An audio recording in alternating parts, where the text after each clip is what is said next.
Hello everyone. आज अलीफिया जी हमारे साथ हैं और डॉक्टर शार एडवांस डेंटल केयर की तरफ से हम उनको कॉन्ग्रेचुलेट करते हैं कि उन्होंने 2 मेडल जीते हैं वेट लिफ्टिंग में। ओके। और उनको 1 महीने पहले काफ़ी बैक पेन का तकलीफ था और अभी वो आपको बताएंगे कि वो कैसे कैसे ये मेहनत करके ये मेडल उन्होंने जीता है। ओके।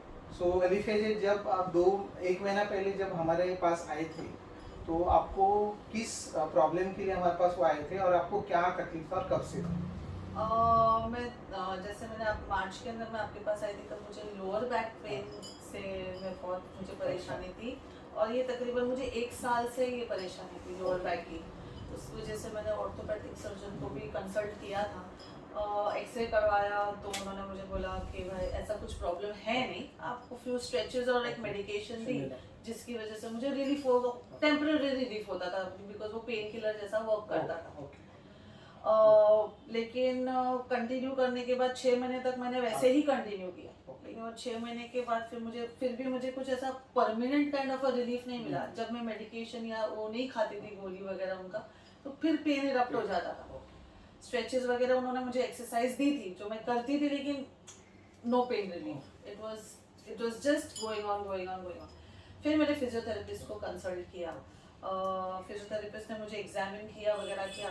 उन्होंने बोला कि आपकी जॉ जो है उसमें क्लिकिंग हो रही है, तो उस वजह से शायद आवाज आ रही है, तो उस वजह से शायद आपको ये ब्लैक पेन हो सकता है।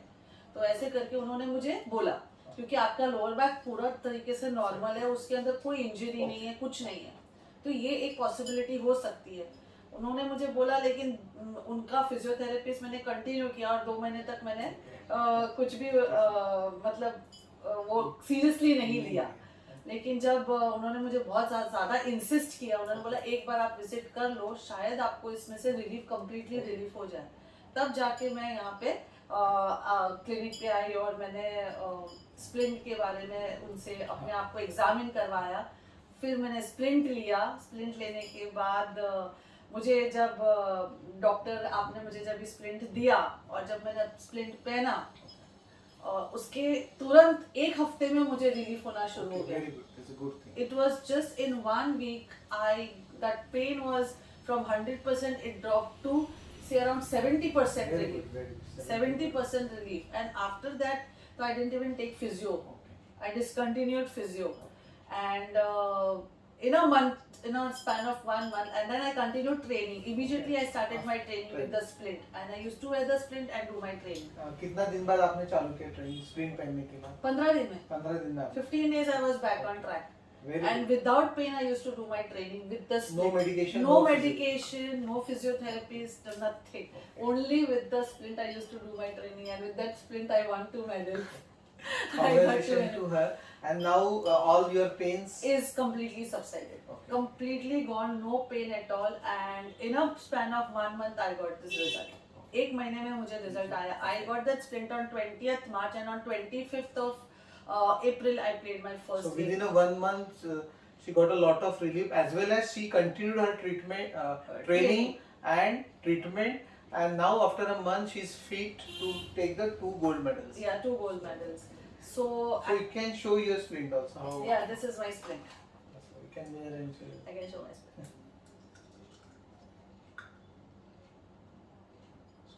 ओके। सो अलीफिया जी, आपको अभी इतना सारा सक्सेस मिला, इतना सारा आराम मिला, तो आप अभी अपने जो स्पोर्ट्स पर्सन है, जो आपके कलीग्स है स्पोर्ट्स पर्सन, उनके लिए आप कुछ एडवाइस देना चाहेंगे?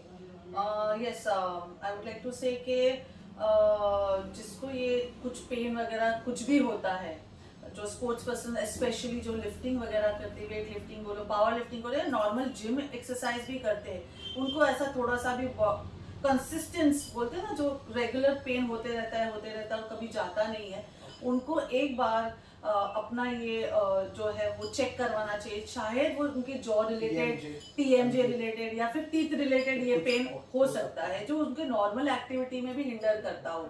क्योंकि ये ज़रूरी नहीं है कि सिर्फ स्पोर्ट्स पर्सन को ये TNG होता है, कोई भी नॉर्मल रेगुलर पर्सन को भी हो सकता है, लेकिन स्पोर्ट्स पर्सन को ज़्यादा केयरफुल रहना चाहिए क्योंकि वो हमेशा वेट्स के साथ या फिर एक्सरसाइज फिजिकल एक्टिविटीज उनकी इसमें ज़्यादा होती है, उनको बॉडी बैलेंस की ज़्यादा ज़रूरत है। बॉडी बैलेंस की ज़्यादा ज़रूरत पड़ती है।